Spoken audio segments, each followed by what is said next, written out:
And in this episode, we are trying to explore the whys of the production of the new series and the consequences, that is, the advantages and disadvantages of such a move.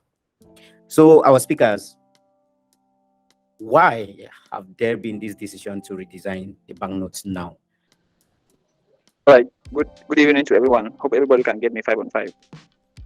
All right. So concerning the why, the issue of the new series of the legal tender in Nigeria and also in the CEMAC countries, the first reason for why they introduce new currencies is first of all in line with their monetary policy objectives to bring a change, because the currency cannot be in circulation for a number of years without them being noticing some defaults and some negative aspects about it that could be modified. Because I feel every central bank at every point in time is always working forward to optimize and guarantee the quality of money. And the qualities of money, like we learn in junior economics, like general acceptability, divisibility, and all the other characteristics that good money is supposed to have. That's the first reason why. It's always to guarantee that aspect. And then another why is also, though it might seem like an advantage, another why is to also counterfeit, to avoid counterfeiting. That's another reason why they introduce new currencies, because with time people have a tendency of developing ways to falsify the currency. So introducing new currency from time to time help to curb down the level of money that is circulating that is counterfeited. Another reason can also be attributed to the fact that new currencies are introduced with new features based on economic happenings and trends. Maybe that's why the design may change. So another why can also be attributed to the aesthetic value, like trying to modify the design and make it look more appealing to the eyes. So those are some of the reasons that we could advance for the reason why they introduce new currency from time to time, apart from the policy, the counterfeiting, and other reasons that I've just mentioned. Thank you. All right, thank you very much, Mr. Gills. Gemma, I saw you wanted to say something. Hello, can you get me? Yeah, we can get you well. Okay, I think my question has been addressed already. I was just trying to understand as well what were some of those reasons why they could introduce a new currency.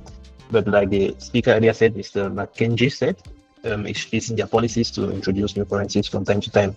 If I may ask, is there a specific period? Do they introduce it like every 5 years, every 10 years, or is it just random? All right. Naturally, every country has to, or every country has to renew their currency in a period of 5 to 8 years. Unfortunately, for Nigeria and Cameroon, it is like 20 years that they haven't introduced theirs, and so this is coming quite timely to address the whys, as Mr. Dios and Mr. Charles have already just noted. And also, let me just try to chip in more and expatiate on what Mr. Charles and Dios have already said.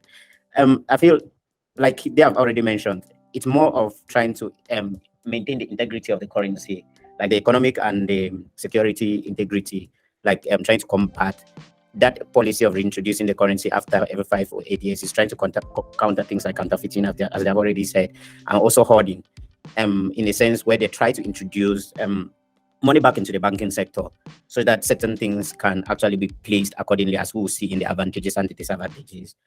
Also, in the maintaining of the integrity is also talking about making sure that the currency that is in circulation is actually fit and proper notes. Because as you've seen, if you've seen as of recent, you see so many dilapidated banknotes, 1,000 money that is kind of torn, looking dirty, and all the rest. So this reintroduction is to actually make sure that the integrity of the banknotes that are in circulation are of high quality.